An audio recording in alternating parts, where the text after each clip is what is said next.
Recording is on. Okay, so I think what I'm talking about, I could call a kind of spiritual paradox, where you're setting out to do something, to be aware, to detach to not have an ego attachment to the things in your life and this kind of thing. But the fundamental thing in you that is a doer is your ego. So you're kind of stuck in a way. You've got to do something that actually can't. Paradox. This is not a spiritual paradox. This is a delusional paradox. So it's a great truth that there is no doer and there is no ego. But you can only find that out when you're sane. So you're talking to an insane person and you're trying to tell them. So it doesn't help you to tell them stuff like, well, there is no ego. You have to trick them in a way and say, like, there is an ego. And start from that premise. That's their delusion. You can't just negate their insanity and say, you're insane. It's like, that's true.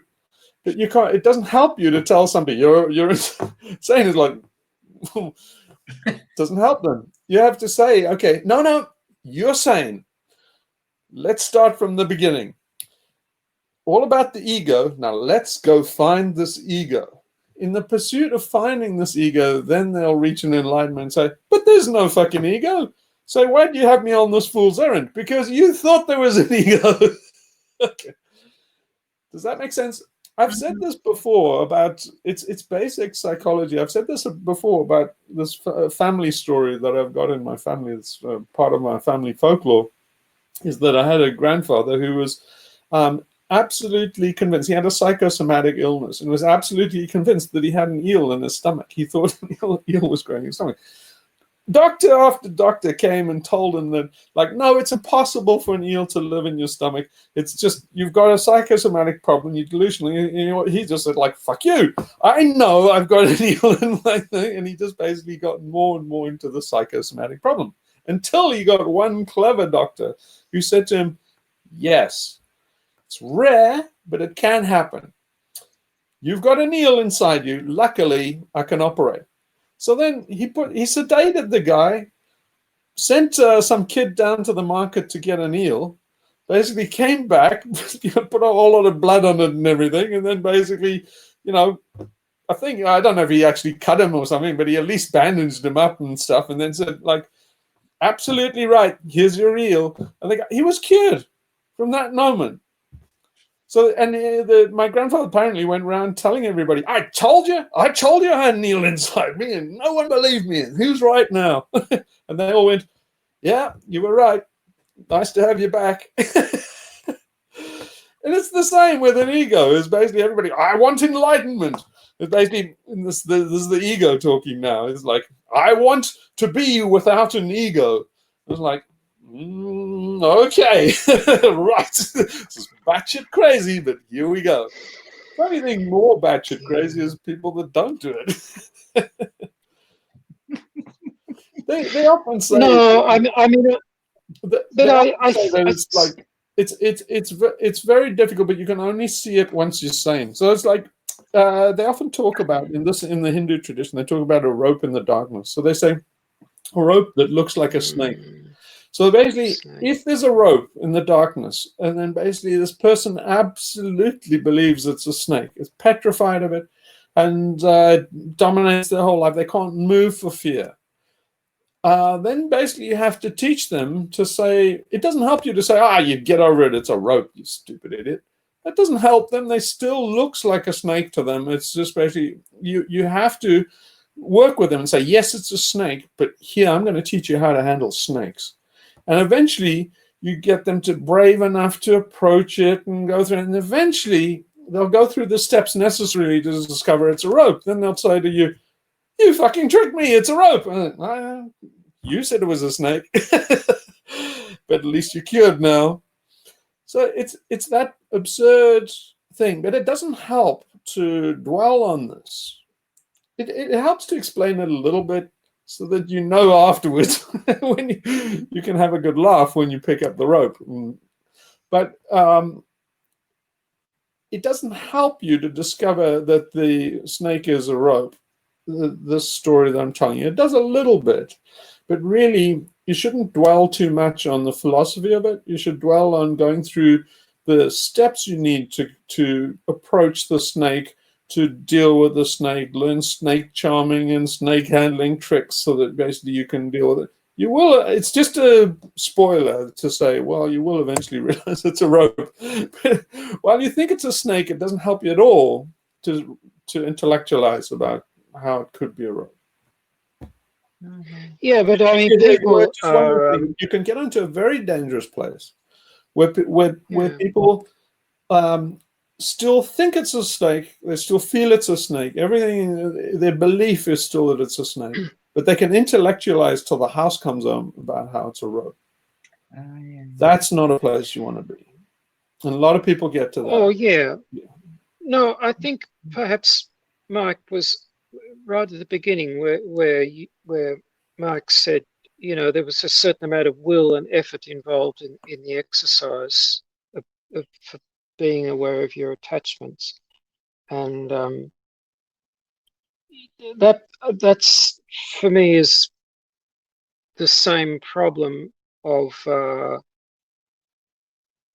being stuck spiritually, because you know it's the ego that's making the will, and that is the will, and that's making the effort.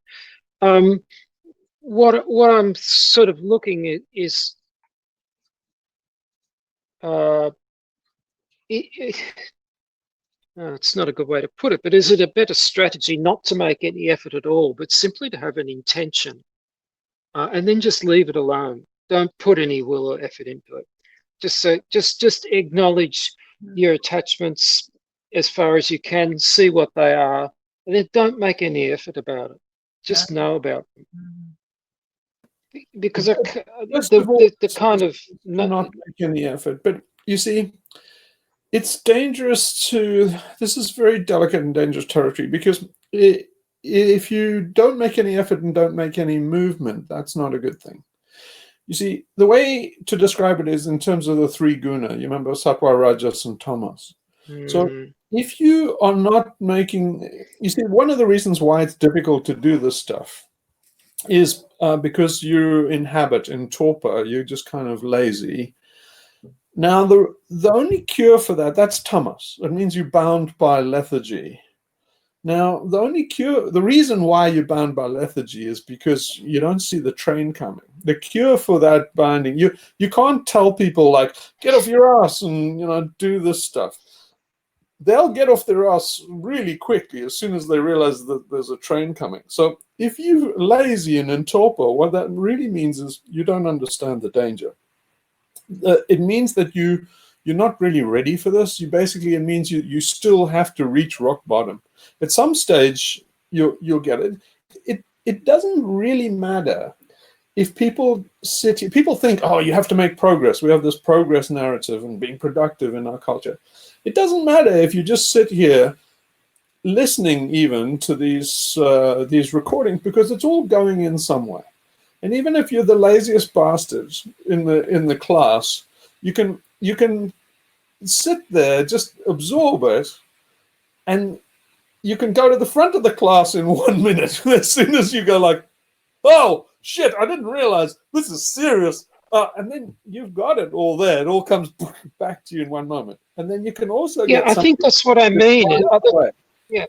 Yeah, you can get somebody that goes away and tries and tries and tries. You see, but, either way, you don't really have to grind away like that. But if it's part of your personality, I guess you do. But the thing is, that's tamas, right? Rajas is where you fully get the danger we're in. You fully get the program, and you feel like the devil's on your heels. You feel like you're really close to death. Then you have rajas. You got panic, anxiety, paranoia. You're going, Hank had this in spades. Then you're running around too much. So a lot of people, in California, they can feel the devil at their heels and old age creeping on them, and you can see them running on treadmills and health spas and stuff, and you can see death on their shoulder, all these old biddies that are like, I can feel old age catching up with me. I'm chasing my youth, they all they can feel it there. So they're caught with rajas. What they'll do, basically, they're running around so they don't have to reflect or think about, life condition they're in, their philosophy. They don't have to reflect. So then basically that's how their ego preserves itself, running around too much, and you can run around doing spiritual stuff too. You can basically go to self-development things and all these kind of spiritual camps and ashrams and stuff, and it is just a way of, it's avoidance behavior. It's running around kind of superficially pretending you're making progress, but you're not. So yeah, it's not very genuine. So then so you can be bound by rajas. That's just by activity. And then you can tell people how important you are, because when they say, hey, can we meet on Thursday? I must check. Whoever has the busiest schedule wins this game. And it's like, I'm way too busy. I can fit you in on Saturday. And then you make them feel like a shit because they're not as busy as you. And then you win the ego game of who's busiest. And, basically millions of people in America are doing this game. And then, and then you get sattva. Sattva can also bind you, right? So sattva then is if you're a bliss junkie. If you got over the first two, but then you're all kumbaya and carry and you're going nowhere, basically no insight. But I think that Mike mentioned when he was talking about a certain amount of will and a certain amount of effort put into the exercises of detachment at the start, but he also mentioned that he had to deal with some emotional issues attached to that. And I think that is also crucial, because emotions are messengers. Emotions are coming from the deeper parts of our brain, of our body. So these actually could. Have you heard of emotional literacy?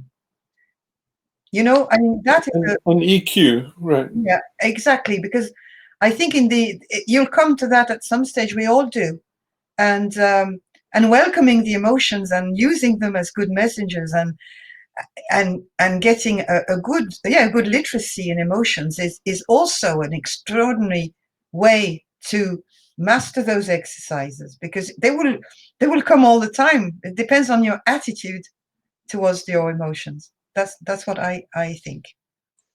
Yeah, I think also that we go through a lot of our life in technical, civilization, avoiding our emotions, not getting in contact. So the most crucial emotions are forced down, rammed down deep inside us. And one of the deepest ones of all is saying, like, I'm just not fucking happy. This is just not working for me. Nobody wants that thought. And a lot of the addictive behavior and all of that is that they're pushing down that one thought, like, I don't want to feel this crap inside me. But it's better to go. They're trying to hold it together, you see. So it's better to let all of that stuff surface, and then you say, well, if I let all this stuff surface, it would overwhelm me. Great, you're a lucky bastard. Yeah, let it overwhelm you. You're better off being a basket case than carrying on with the rest of your life trying to hold it together. Just give up. So, like, I get overwhelmed. It's a good place to get to. Oh, I thought with emotions, like for me, I felt like it controlled me in some way, because I felt like I always got angry at a certain somebody's reaction. Is that different? No, but it's an emotion that you acknowledge, and it's there. But it's probably with that anger you can kind of expand what's behind that anger, and you use the emotion as a platform, and then you go deeper and deeper into other emotions. You never have one emotion, you always have a kind of a fireworks of emotions, but once some come to the foreground, and behind your anger you can kind of decipher the whole process, I think. But it's don't bottle it up. No, Let it Oh, out. yeah. Let it out. Basically, You're angry. if you feel anger, Oh, you let it out and see what happens. Other people don't Right. want to be angry. I don't know why. They want Yeah. to be angry, just We- communication, we have this program that's due. It's basically because we all in a gulag and plantation, and so we have this code that you have to suppress negative emotions and you have to suppress anger, and he's like, that's the worst thing we do is basically you say like, I'm not a slave. This is intolerable. Get fucking angry. No one wants to get angry. They train kids from school. It's like, oh, this one's got emotional problems. This one's got anger issues. Yeah. There's no such thing as an anger issue. It's like you've got an issue with society because your society can't tolerate my anger. It's your fucking problem, not mine. But You're people not don't say your that. That's where allies. we're lost. They're allies. They're great to have as your allies. They really are. Yeah. Make friend with them. Yeah, but if anybody gives you any shit on this score, then say, come and speak to Hugh. Hugh will explain to you, like, it's like, what? Mike's been getting angry. Well, why the fuck did you make him angry, you stupid cunt? You bastards! I mean, Mike doesn't have a problem. It's your fucking I problem. know with like emotions, they're great You, to the have. nice people. You fucking nice people. You the fucking bastards. I thought that at a certain point, can it consume you as well? Like someone's so full of anger No, that not in the way I've you're never. a slave in a plantation. It's basically, yeah, they'll punish you for, but it's a rebellion. You see, anger never consumed anybody. It's really the it's non-anger that consumes. basically anger's an expression, right? It's a symptom. So if it's genuine, why? How can it be wrong? There's not parts of you. See, they've trained us. There are parts of us that are wrong. You've got to correct that part of you. It's like, according to who is this part of me not wrong? So it's like we suppose that's bad, this is good, and so it's like, no, it's like this exists. I'm angry. So it's like, what are you going to tell me now? I'm not? Do I have to lie? Where are you coming from with this I can't be angry shit? But that's a negative emotion. Well, who said emotions have to be positive? What fucking script are you reading from? Yeah, that's something Alan Watts said about, I think he said that there are no wrong thoughts or something, or no wrong emotions. No wrong thoughts or emotions. Basically, they've put us into obedience training like a dog. They say like, oh, stop that, don't bite. And you say, why? I'm a dog. No, you're going to be a trained, obedient dog. You say like, that's your plan. I've got a better plan. You shut the fuck up. I want to be who I am. Yeah. Mm. Yeah, that's a good way to put it. Good way to put it. Yeah, it's time for people to rebel. Basically, it's time for people to rebel. But anyway, that's probably just a good place to end on, unless anybody's got another. Oh yeah, we've been going for a while. Yeah, okay. And we just before we go, Reza, can you hear us? We're going to start 2.5 hours later. Can we get some feedback from you if that's okay? Yes, it's fine. That's fine. That's fine. Okay, all right then. So we're just going to move it 2.5 hours next time. All right. Hugh, can I just ask quickly? It's going to be New Year, isn't it? It's going to be 2021 when we meet again, isn't it? The 4th of January, I think. There you go. Is it? Oh, okay. Oh yeah. Yeah. Okay. All right. So yeah. So then, Happy New Year, everybody, and then that's just like I got to tell everybody, just don't look on 2020 as a shit year. It's probably the peak year of our species. We'll be very lucky if it isn't. So years get shitter and shitter from here. So just just learn to enjoy what you're doing now. It doesn't get better, it gets worse. But if you can't enjoy yourself now, you're screwed. You better sort out your ideas quickly because it doesn't get better, it gets worse. Yeah. That's my message for everybody for New Year. So, like, expect 2021 to be much, much worse and enjoy it. Learn how to enjoy it. Thank you. Thank you, everyone. All right. Thanks, everyone. Thanks, Hugh. See you. Okay. See you next time. See you next week. Bye. Happy New Year. Bye. Okay. Take care. Bye. Bye.